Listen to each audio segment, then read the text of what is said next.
everybody. Thank you guys for tuning back into this episode of Patriot Strong. I am here with the Resistance Chicks. I know you guys know them. You've seen them probably all over. If you haven't, you need to tune into their shows. They have amazing information, worldwide news.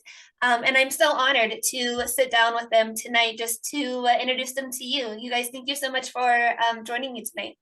No, thank you for having us, Courtney. We're super excited to be with you and the Patriot Strong family. And I'm excited for our viewers to get to know you as well. So super excited for tonight. I think we're fired up. God's got something in store. Yeah, so exciting. For my audience who might not be as familiar with you, can you guys just kind of introduce yourselves and kind of what you're about and how you got to where you are? Sure. Obviously, everybody's story is pretty long, so I'm going to try to make ours as concise as possible.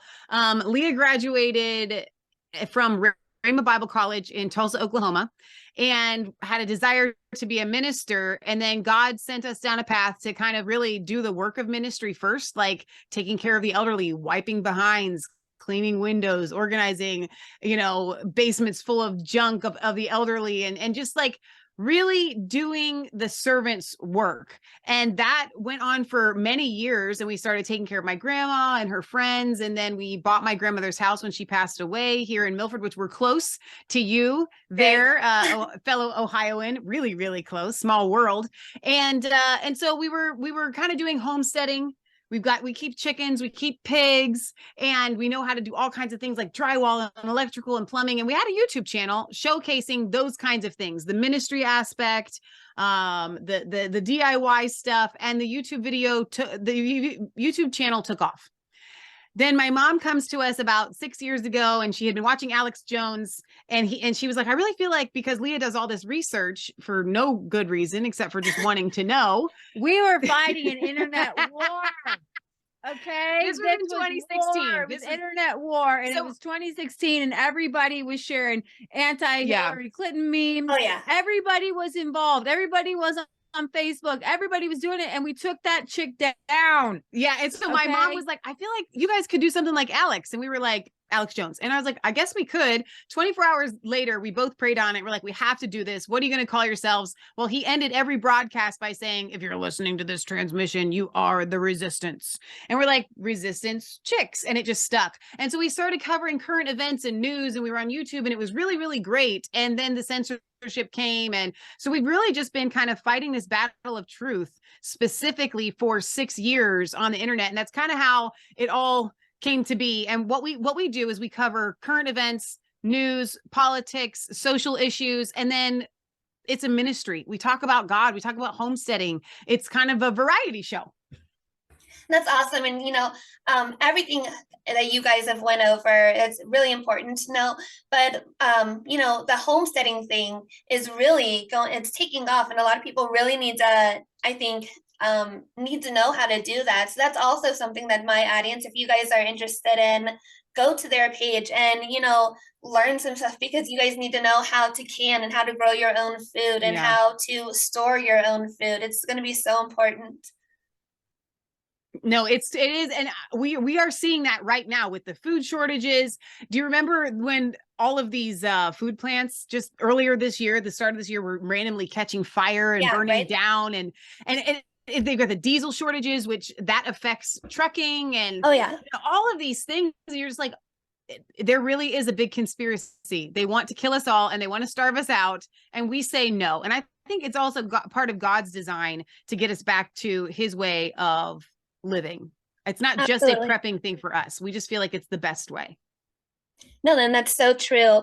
And I know you wanted to introduce or me to share a little bit about myself and my story for your audience.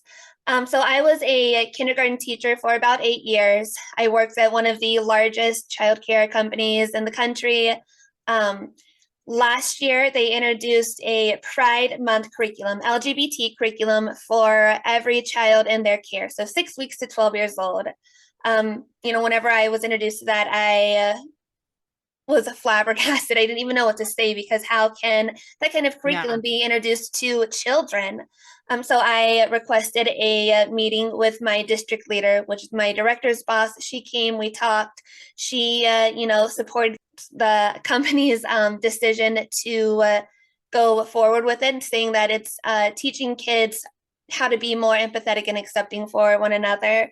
Like, as a teacher, I can teach that without pushing this agenda. So I started exposing that. I've worked with a couple other big podcaster names, trying to expose this because families had no idea about it. I think that kind of made them mad. I was fired in October of last year for refusing to vaccinate and refusing to test weekly. I sent them all of this information about the PCR tests and how they don't work, and how they're coated with ethylene oxide and all of the things. And every question that I had, what if we get hurt by, the PCR test, whatever, the HR person answered all my questions. I'm not sure about that at this point, but I'll send it over to our health and safety team. So I was placed on administrative leave and then fired a week later. Oh my gosh. Wow. That's devastating. Yeah. Like that's insane. So they were answering these questions, just kind of like stringing you along. Like, how are we going to deal with this girl? And then all of a sudden, just boom, a week later, you're gone after 8 years. Yeah, I was there 8.5 years. But after exposing the curriculum and after being fired, I shared my story. I've gotten to travel all over the country to all the Clay Clark events and all the things. That center is no longer in business. It's been shut down for about 7 months now. Wow. You're kidding. No. So, God works in ways. He does. And you know what? And we talked, just briefly before we came on here, how we want to kind of just tonight, just ask the Lord to show us like what we want to talk about. And this, to me, going into the direction of, Psalm 23 talks about the God sets a table before you in the presence of your enemies. It's when we spread the gospel, it's kind of an admonition, a warning, like, listen, if you come against God's anointed, it's not safe for you. We're not trying to take you down. You weren't trying to take the company down. You're essentially kind of saying, without saying it, like, if you come against me, I can't help you before God. And then you see that kind of justice, which is exciting and terrifying at the same time. Yeah, exactly. And, especially because it's against children, and we're seeing it in public schools too, just the constant attack. I have a son that actually goes to the district you guys are in, and he hasn't shared anything about that curriculum yet, but I've watched parent board meetings, and I see all across the country that parents are trying to stand up for what's right and trying to expose all of the evil and corruptness that's going on within the education system itself. And they're literally being silenced by the microphones literally being turned off, or being threatened to be arrested or taken to jail because they are speaking out against it. Well, I mean, Leah, talk about Merrick Garland and them just labeling all of these parents as domestic terrorists. Yeah, I mean, we have an administration that views any sort of dissent as a threat to their hold of power. And so they will use whatever means necessary to silence those who come against them.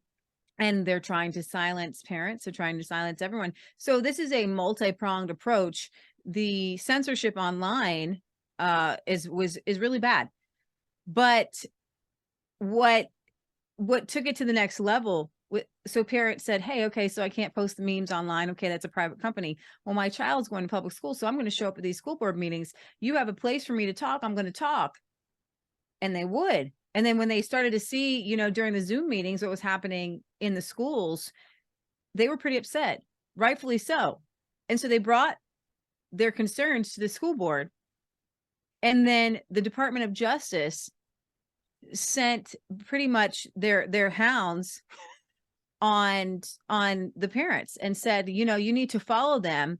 And so we're going to use this Bush era domestic terrorism umbrella, and we'll take that, which does not apply to any parents who are concerned over education, but we'll use that, and we'll use that against these parents. And they began to follow and to investigate parents. And when you're looking at what's happening right now today, a lot of people, we're upset, and we're trying to put our fingers in the dam, and we're trying to stop the water. And in some respects it works, and I want everybody to keep speaking out. But they have built a monstrosity of systems that are in place and were ready to be in place, just like in China. So in China, we've been seeing, I don't know, Courtney, have you seen the videos of China building these internment camps? Yes. So you've got, Yep. about 500,000, if not more, places for the Chinese people to go, but they're not all filled. Well, they knew, and they predicted that they would do something. They were waiting for the people to revolt. And so what's very strange is that we get called conspiracy theorists because we say that FEMA has FEMA camps for political dissidents. But China Literally does. Literally. Exactly. And they're building them right in front of our noses, and we're seeing them. And we saw beautiful, wonderful protests this weekend in China over the zero COVID lockdown measures. And it was beautiful. Well, we know what would happen. Now, this week, these protesters are being visited by the CCP. Yeah. They're being arrested. They've got, and it's absolutely insane. Well, Apple, this is really important. So Apple iPhone just did something so nefarious. So the censorship in China is worse than the United States. Yep. So you can do with something on, I don't have an iPhone, but you can do something called an airdrop, so that you can share things without the internet if you're in the vicinity. So you can schedule something in your town, basically an airdrop in your vicinity, and tell people, hey, we're going to meet here for this protest, or this is this information. Well, China went to Apple and said, hey, I need you to disable that on every phone in our nation. Now, it's not disabled in America. It's not disabled in Australia. Apple just became an arm of the CCP. Arm of the CCP. Yep. So we've got the White House was actually just watched the video of Martha McCallum grilling the White House spokesperson. Why are you saying that you're going to watch Twitter because of free speech, too much free speech, but you said nothing to Apple about what they're doing? And the answer was, well, we're looking at Twitter because there might be some collusion with foreign governments. And Martha McCallum said, Apple is colluding with the CCP. Literally.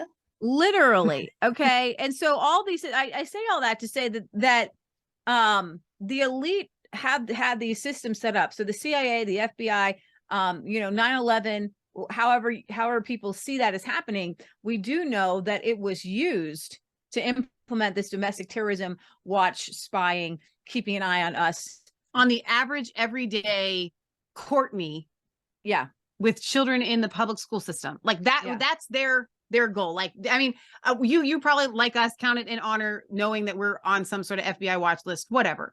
But we're podcasters, but they're not just coming after a Courtney because she's a podcaster. They're coming after the Courtneys that aren't podcasters, that just have kids in the system, that want a solid education without all of this agenda for their kids. And I can say this, I hope it doesn't bother you, because I live in this district. I went to Milford when I was a kid, and we both came out of Milford. You left because God called you out. LGBT agenda in our district is strong, very, very strong. The teachers that get positions there, and it's very interesting because, Courtney, because you live in our area, we're very conservative. I mean, during the 2016 and 2020, the Trump signs were in every yard. Like, we are red, white, and blue through and through here in this county. So why in our district, where there are an overwhelming majority of conservatives, why is it that our public school system is laden with homosexuality and an agenda behind that? There were homosexual teachers when you went. In a while, I left before I made it to the high school, so I didn't have to deal with any of that. But there's an agenda. They push it. It's not just, hey, I'm homosexual. It's, I'm going to push it. This is going to be a thing for kids. And right now we've got, I've got a friend I was talking to about it a couple districts over, that everyone in her class, like 7th or 8th grade, they're all non-binary. They're all, bisexual at 7th grade. Oh my God. So I say it's time to pull. It's time to pull them because Pull you're your gonna kids, yeah. because it just takes that one seed to get into your kid's head, and then suddenly, hey mom, I want to cut off my genitals, and it's like, whoa, what, where we've gone, slippery slope, we're over the cliff, the avalanche has fallen. Well, it was huge with 2020, and so many parents started pulling their kids from the system. And Lee and I were sitting here going like, hallelujah, like I was like, wow, we've been trying to get parents to homeschool their kids, and it took seeing this agenda and then this overreach of I'm going to mask my kids and I got to vaccinate my kids and all of that. I'm kind of seeing the people pulling from the system, and this comes back to the kinder care and your story, which is just absolutely mind blowing. Were there any repercussions for you after you were fired? No, knock on wood, nothing yet. They just kind of cut ties.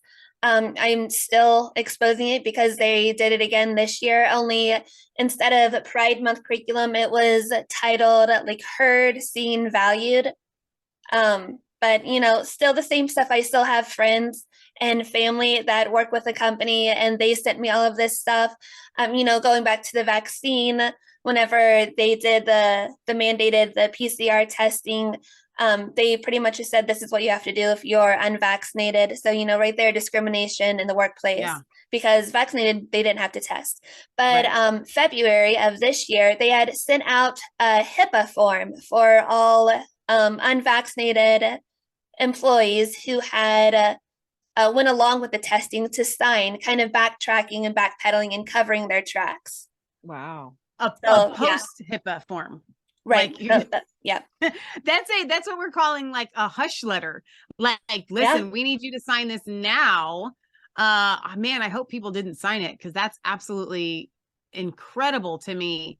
And that's what we are seeing consistently across the board with these companies. They rushed everything through, and then after the chips kind of fell, they're, oh, wait, we got to, it doesn't work that way. I mean, I want to encourage anybody that this has happened to, even if you signed that HIPAA form afterwards, I don't think that you should, that does not give up your rights for if you were vaccine injured as a result or whatever. Well, but I signed this HIPAA form 5 months later. No. That's not how this works. Okay. I want to encourage people that we were on with Dr. Alan Keyes this week, and he said something that's really resonating with me even now. We have to be able to say the things that may seem like, okay, this is the law. You don't understand. This is the law. Well, but it's not God's law. And I want to be able to say, this isn't God's law. This isn't constitutional. Even if some sort of new law was made, if it does not align with the Constitution and with God's law, you fight for that tooth and nail to the very end. So did you get another job, or is this what you're doing full time, the podcasting, or where are you at now? No, I do have another job. I work in manufacturing with my husband, but I do this, and it's a really great company. I love it. They're in Coleraine.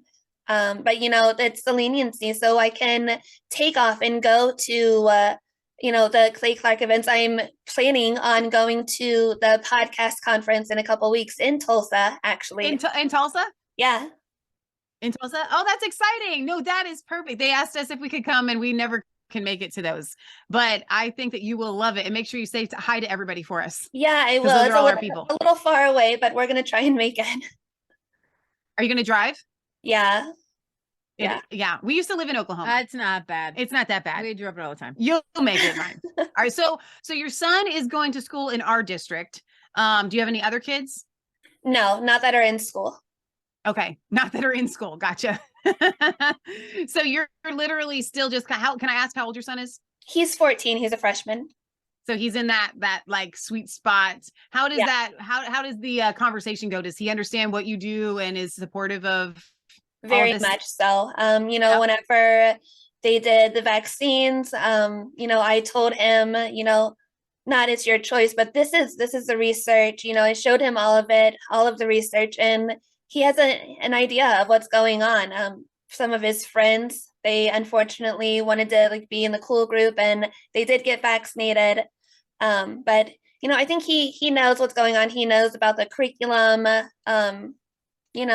I think he's had pretty straight head on his shoulders because of all of this there's a girl in his that is 14 now. Maddie Diggeray, yeah. Maddie Diggeray from Milford, and she was in the first vaccine trials, and she was vaccine injured, and she has been suffering. She might be 13 now, I don't know, but she's been suffering ever since. She's on a feeding tube, and she's in a wheelchair. Wow. And this should be a conversation. When you look at the numbers, I mean, what is that one out of what? Is that one out of our district? Or is it one out of the age group? I mean, so when you're looking at it, those are pretty incredible odds, when you're saying that, somebody in this district's going to be shot. Yeah. If you were to put it, no, seriously, if you were to put it into those terms, you'll probably if you do not take this shot, you'll be fine. But if you go over here, somebody will be shot and disabled. If you put it in those terms, nobody's getting it. Exactly. Okay, it's playing Russian roulette. Kids don't get disabled from COVID. They don't have problems from COVID. They get through it. They're fine. Okay. And so this is the Russian roulette. And many countries are actually rethinking the shot for younger people. The UK, even Australia's coming and say, well, especially in young males.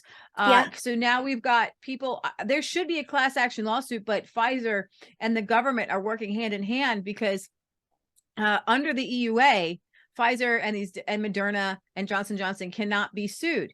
But if they can get the vaccine on the childhood recommended schedule, which they recommended, they can't be sued. Exactly. So nobody can sue now. And we do have a vaccine court, and you can go and present, and people should.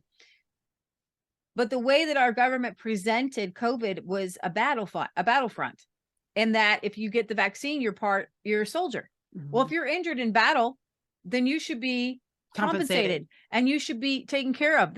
We should have some sort of VA. But now they just hush under the rug. Don't talk about it. It's mostly what they're telling everyone is it's all in their head.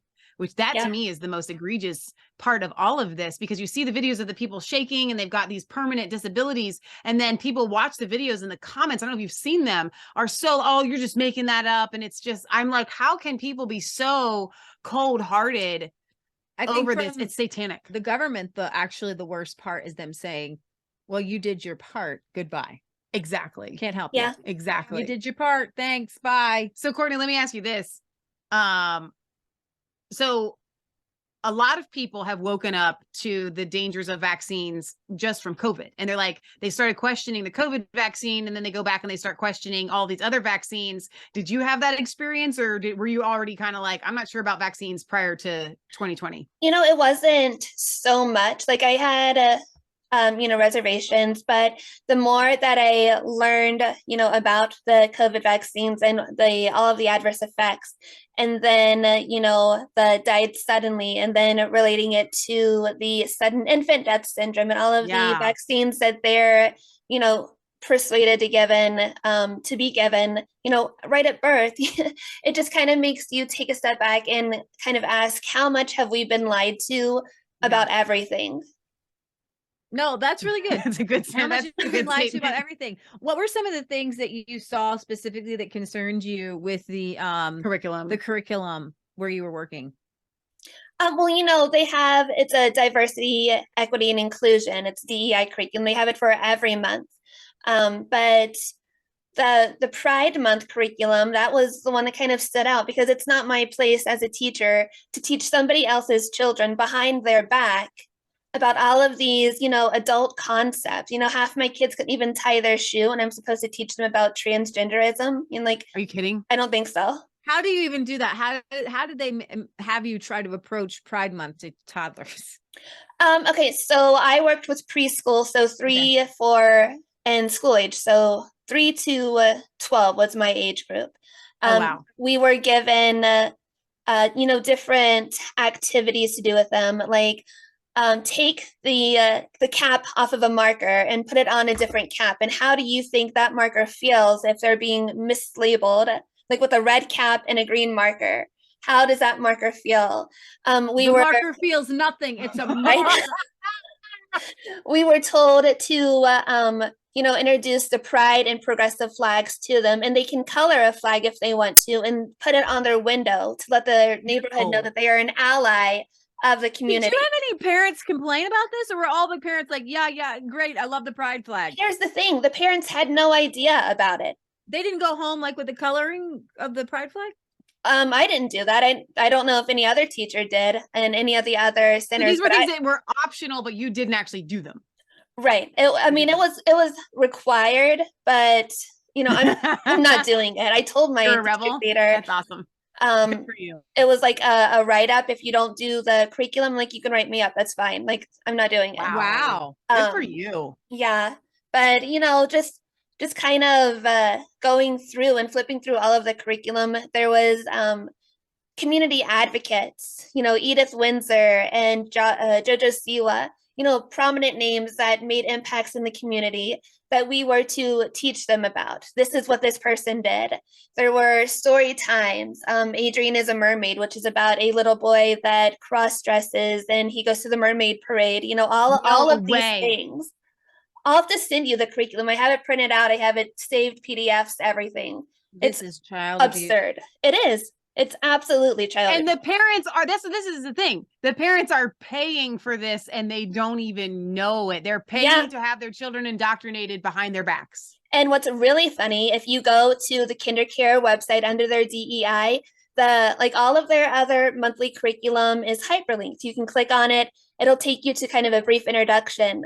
The Women's History Month and the Pride Month are both inactive. So parents can't even go to see what all of this is. You're not allowed, so parents aren't allowed to know what their kids are being taught? Right. It's not on their website. Of course it's not. Of course it's not. And this is okay. So this brings us back to, and Lee and I have been saying this on our show for a long time, guys, you can do because we were talking to a woman that put her child in a Christian school and she was, and found out that they were teaching all this suspended because there was a black boy who was running up and down the bleachers and she said, so-and-so, you're acting like a monkey. The girl, she was like 12 or 13. And she was suspended or read up or something. She was suspended for 2 weeks. Because she was being a racist. And then the mom. But she didn't know. Yeah. Right. That if you said, you could say that to a white kid. And you would be fine. She didn't know. So here's the thing. She's literally the opposite of a racist because she doesn't see monkeys and see black people. Exactly. Only racists see monkeys and think black people. Exactly. And so the parents kind of started to question all this woke. They found out that this Christian school was teaching this woke agenda, and they started to complain and go to the Christian, board meetings or however that works. And they got kicked out. Like they weren't allowed to come to their daughter's sports anymore. Like these were like, and then finally they're like, why are we paying for this? So, even if it's a Christian school or a private school, guys, before God, if you can't, they are going to keep things from you is what I'm getting at. No matter what, you can think to yourself, but I'm doing all these things. I've met my child's teacher. They're so great. All of that. Unless you're right there, you don't know what they're saying to your kid. Exactly. Yeah, you don't. And that's what's sad. And, just really quickly, a lot of the public schools, they took the ESSER funds. For anybody that doesn't know, it's the emergency funds for elementary and secondary schools. The third round, which it went out, I believe it goes out this last September. One of my friends, Emily Peterson, she had dug into it. She found where it was the LGBT curriculum is being pushed. And if the schools don't agree to, teach this in one way or the other, then they're not going to get that round of funds. So oh my gosh, the districts are being controlled, by the funds that are allocated to them or not. There's an article that came out. Joe Biden had threatened to take away federal food programs for the children in the schools that didn't teach this stuff. So it's being pushed and people they're not getting it. Yeah. No, they're not. I think we have to shout out to Emily, by the way. Yeah. Love her. Love Emily. So the mama bear's there. We have to, as Christians, like you did in your job, you said, I'm not teaching this. I'm not going to So be part of bold. it. That's amazing. You knew, what was it inside of you that said, I don't care that what you do to me. I'm not going to do this vaccine. I'm not going to do the testing, and I'm not going to teach this. Like, that's a trifecta right there. What was inside of you that said no? It just doesn't align with my faith. It doesn't align with my beliefs. It doesn't align with my goals as a teacher for teaching. Whenever I went to UC and got my degree in early childhood education, pushing an LGBT curriculum wasn't part of what, wasn't part of that. So I'm not doing it. And, another thing, it's not my job to teach these kind of topics to other people's children. If that time comes, it is the responsibility of the parents in Absolutely. their home to talk about that, not a teacher behind a classroom door, behind a parent's back without their permission. And let's put this in perspective, because I don't know if you're in our age group or not, but growing up in the 90s at this district down the street from where we are right now, there was one homosexual kid in our whole high school. One.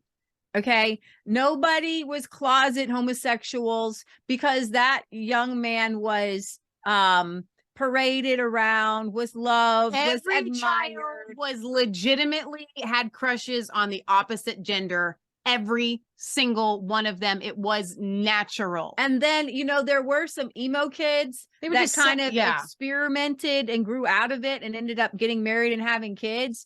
But even in the 90s, just the pushing of things, then our natural instincts kind of were like, they stayed intact. And so I kind of wanted to, when I talk to people, you have to recognize that this is not some sort of it's not natural in closet thing where kids and people have just been in the closet.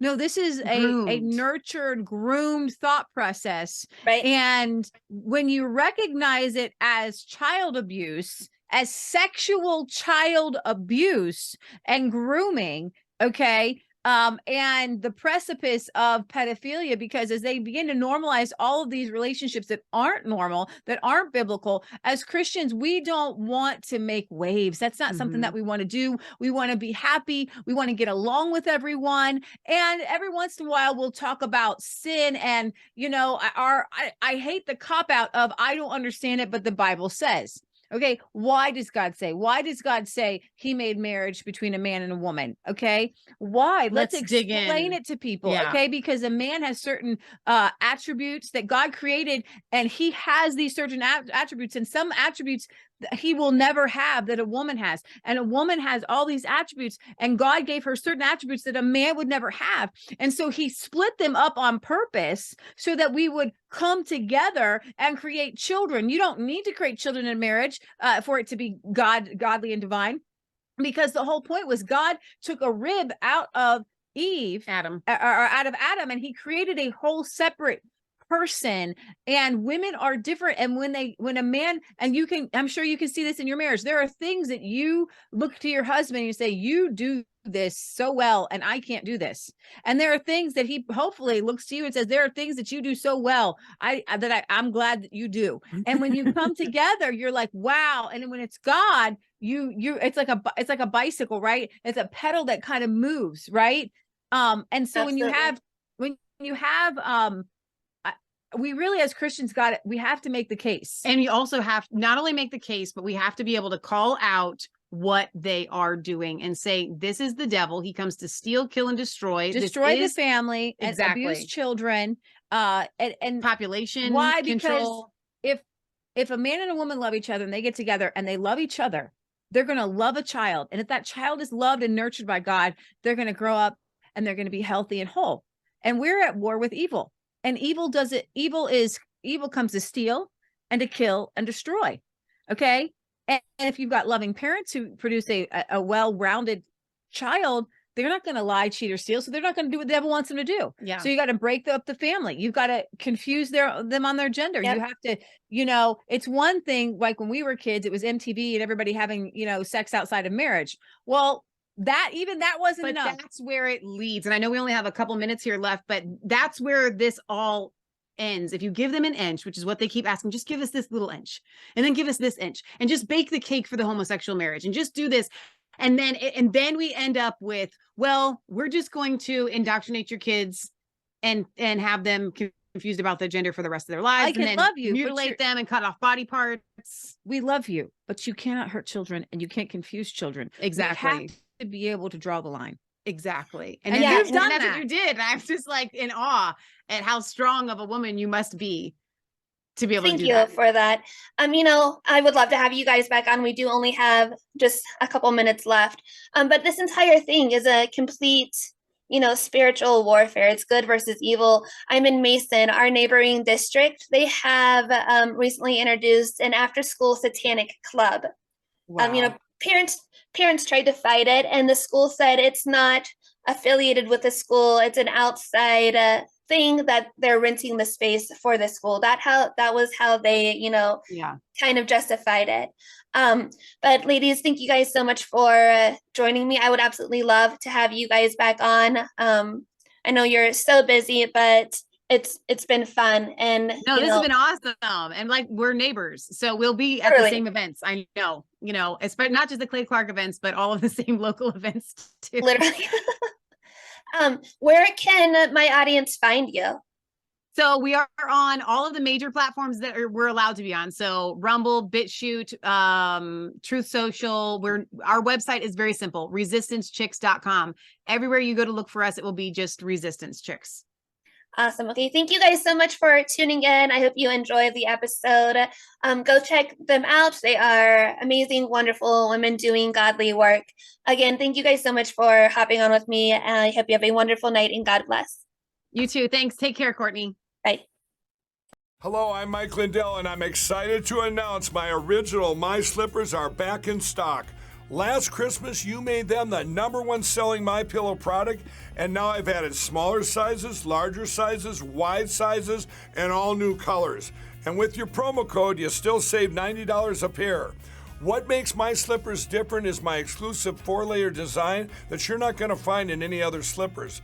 My slippers' patented layers make them ultra comfortable, extremely durable, and they help relieve stress on your feet. Wear them anytime, anywhere.